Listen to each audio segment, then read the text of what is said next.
Hello, and welcome back to our series on data description. In this part of the series, we are going to discuss the tabular representation, the geometric representation of data, and we are going to present you different ways of building the data dictionary. In the previous parts of this course, we discussed the concept of data, what is data description and why it is important, and we also made the comparison between data, information, and knowledge, and how do you go from data to knowledge, which is usually the goal of your analytical process. We also presented different ways of categorizing or classifying data. In this final part, we are going to discuss the tabular, which is the most standard representation of structured data. And then we are going to discuss how to interpret geometrically or mathematically the tabular data. And finally, we are going to present different ways of building a data dictionary. This table represents 4 objects in a data set with 7 variables, in which we have 6 of these variables that are independent variables and one last variable which is a dependent variable, in the sense that its value is going to depend on the values of the other variables.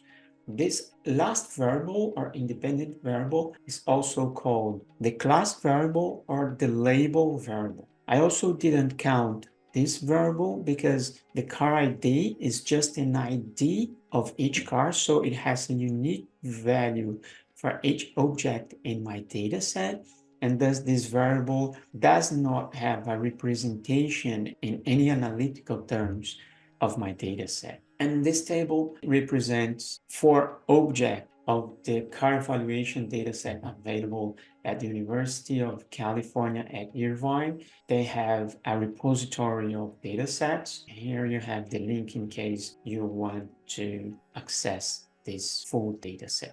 One aspect that is important for us to understand about a dataset, even a structured dataset like this, is that each object in this dataset can be represented as a point in a space of dimension equals to the number of variables that we have in our dataset. To illustrate this, I took here 2 variables, variable lugboot, which is basically the size of the trunk of the car, and the variable safety. And I am plotting these 2 variables in this graph here. So in the x-axis, I have the trunk size, which can be small, medium, or big. And on the y-axis, I have the safety variable, which can be low, medium, or high, meaning that the car is considered a low safety car or an average or medium safety car or a highly safe car for you to drive. And when we look at these 4 objects here, I can see that car 1 has a trunk of size small and has a low safety. So car 1 is this object here with lugboot small and safety low. Car 2 has lugboot small and safety medium. So this is car 2. Car 3 has lugboot small, safety high. So this is car 3. And finally, we have car 4 with lugboot medium and safety low. And here we have the arrows representing the vectors that are related with each of these dots or each of these objects. So although this is very simple, what I want you to realize is that when you have a data set, the number of variables that you have in the data set correspond to the dimension of the space that you need to represent that data set. And the higher the dimension, the tendency is that you have a more complex space to search for information. For example, to cluster your data or to find boundaries that allow you to classify this data into different classes. Okay, this is something very important. Let's have a look now at the concept of a data dictionary. A data dictionary is a structure, usually a table structure, that describes the information that you have in a data set. And the reason why we need a data dictionary is to better understand the data available for analysis.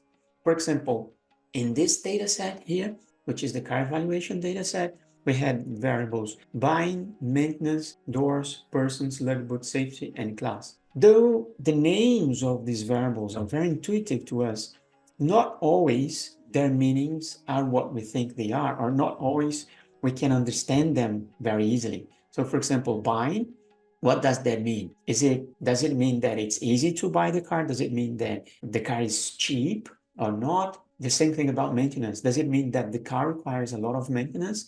Or does it mean that the maintenance of this car is expensive or cheap? The goal of the data dictionary is to help us understand the meaning of these variables, and in many cases, the ranges or the domains of each of these variables. To illustrate, let's take the case of this data set, and now let's have a look at the meaning of each of the variables and at their domains. Variable car ID is just the ID number of each car in the data set. Okay, that's very straightforward for us to understand. Let's have a look now at variable buying. This corresponds to the buying price. And variable maintenance, this is the price of maintenance. So it doesn't correspond to the need of maintenance. The price of maintenance can be high, but the car may require little maintenance. Okay, so it's very important. If we want to understand the meaning of the variable, it's very important that we provide the correct definition here in the data dictionary. I also added the information here about the domain. So car ID is the ID number of each car. So this is an integer number. Here in terms of buying price, it's a categorical variable. And the categories are, the car can be very high, which means a very expensive car, an expensive car, a medium, and a cheap or low priced car. Maintenance, we have very high, medium, low as well. The number of doors, we have 2, 3, 4, 5 or more, and the number of persons that can be accommodated in the car, we have 2, 4 or more. Trunk size, safety level, and the class of the car, which means the car acceptability by the market. This is an acceptable car, acceptable one, a good, very good. Note that these possible values of this variable class, they are not that much related, because what's the relationship between being good and being acceptable?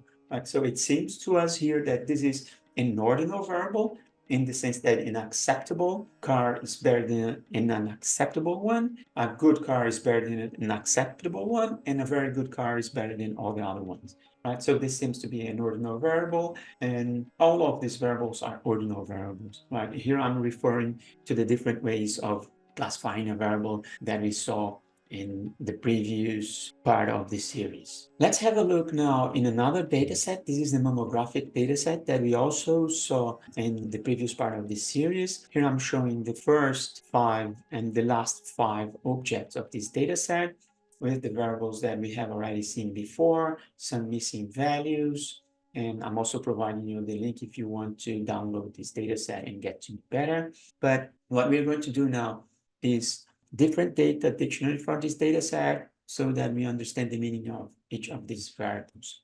Note that here in this data dictionary, when we have a quick look at it, we see that I'm adding some more information that I did in the previous data dictionary. Here we have a column with the number of missing values for each of the variables. And in this column, I am also showing the variable type and the domain of each variable. And these variable types I described for you in the previous part of the series. So if you haven't watched it yet, I just recommend you to go there, watch it, and come back here. First, we have the variable name by RADS, which means breast imaging. So this is the by, reporting, and data system. This is the RADS, right? So by RADS means breast imaging, reporting, and data system. This is the international system to evaluate, interpret, and report breast imaging exams. Then we have the patient age in years. This is an integer variable. The mass shape, it's a nominal variable that can be any one of these values. Note that though this variable is nominal, we attributed some numbers to correspond to each of the categories for this variable. This means that number 1 corresponds to the category round, number 2 corresponds to the category oval, number 3 lobular, and number 4 irregular. Variable margin is also a nominal variable. Variable density, it's an ordinal variable. And finally, variable severity, which is our class label. This is a binary variable that can only take the values either 0 for benign and 1 for malign or malignant. Before we conclude this class on data dictionary, I want to stress to you a very important distinction related with the brackets and the braces. Here we have the brackets, here we have the braces that are also sometimes called curly brackets, and the braces, they refer to sets, while the brackets refer to intervals. And this is very important because if I say that the variable birads is an ordinal variable whose values belong to the interval from 1 to 5, I'm telling you that this variable can take the values 1, 2, 3, 4, and 5. But I don't need to write all the values here because I'm saying that this is a range instead of a set. The brackets correspond to a range, while the braces correspond to a set. And this means that when I tell you that variable shape can assume the values 1, 2, 3, and 4, I'm telling you that these are the only values that this variable can take. Right? So it's very important to correctly use the notation that we need to represent either a set or a range of values. Thank you for watching this series, and I hope that this content on data description helps you understand the nature of data, the different ways of categorizing data, and how to structure a data dictionary.